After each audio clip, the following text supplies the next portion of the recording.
Ferrari is one of the most recognisable names in the motoring industry. Now think of it and it'll probably conjure up images of bright red two-seater sports cars. Now you probably won't think of this, the four-seater GTC4 Lusso. However, with a high quality interior and a V12 engine under the bonnet, it's more than worthy of that prancing horse badge. How come? Let's find out. The exterior of the GTC4 Lusso is positively beautiful. Long flowing lines lead into sharp light designs. It looks particularly special in this metallic blue colour, with a tan leather interior offsetting it perfectly. Underneath this huge bonnet sits a 6.3 litre naturally aspirated V12. Power is at 680 brake horsepower, up from the 651 bhp in the FF it replaces. It's a sonorous engine and the rev limiter sits at 8,250 RPM, and it'll happily scream all the way up to that red line. You can also get the Lusso with a 3.9 litre V8 with 602 brake horsepower, though this loses the all-wheel drive technology you'll find in this V12. Now, what is the Ferrari GTC4 Lusso like to drive? Well, it's pretty amazing really.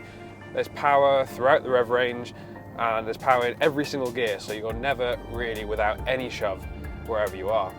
The 7-speed gearbox is really sharp and it is quite brutal on shifts, but that's kind of what you want. Now, one interesting feature of the GTC4 Lusso is that it has a 2-speed gearbox ahead of the engine. Now what does that do? That shifts power to the front wheels because after all the Lusso is all-wheel drive. But how does that apply to the UK? Well, it means you get more traction more of the time, and when you dial the Manettino settings to wet, you can actually use it in the wet without having to worry too much about losing grip on the rears.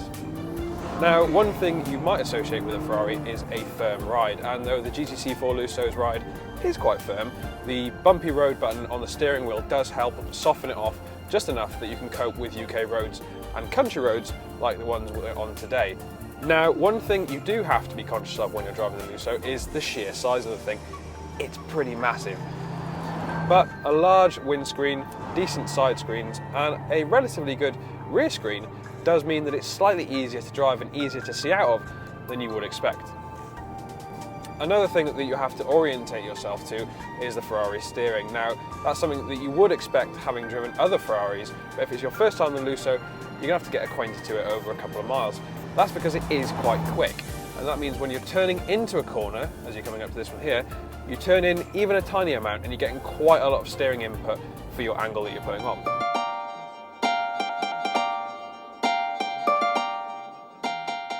Now, the interior of the GTC4 Lusso is, fun enough, beautifully made. There's fine leather everywhere, and it's even applied up here, which is nice. This car benefits from a large panoramic sunroof, which does help to lighten up the interior too. Now, the cabin is dominated by this large widescreen infotainment system, and this integrates Apple CarPlay now as well, which means better integration between your smartphone and the car system. Now, thankfully, it's pretty easy to navigate, it's quite responsive, and though the maps maybe aren't the most detailed we've seen, they're still pretty good. This high-definition passenger screen allows whoever sat next to the driver to control the music, look at satellite navigation readouts, and also see which driving mode they've selected at any given time. Now, as with any modern Ferrari, most of the main driving controls are located on the steering wheel. This big red button, you like big red buttons, starts the engine, and you've got the traditional Manettino switches for your different driving modes. However, you also got the indicators up top, you've got your lights here, your windscreen washers, suspension settings, your bumpy road settings, which is the one you want for the UK because it softens off the suspension, and you also have rocker switches behind to control the dials and the displays in front of you. It's quite good, it takes a little bit of time to get used to, but overall it's quite an intuitive way of controlling the car. The GTC4 Lusso is somewhat of a masterclass. That said, if you're looking to go very fast, in great comfort and over great distances, then this is the car for you.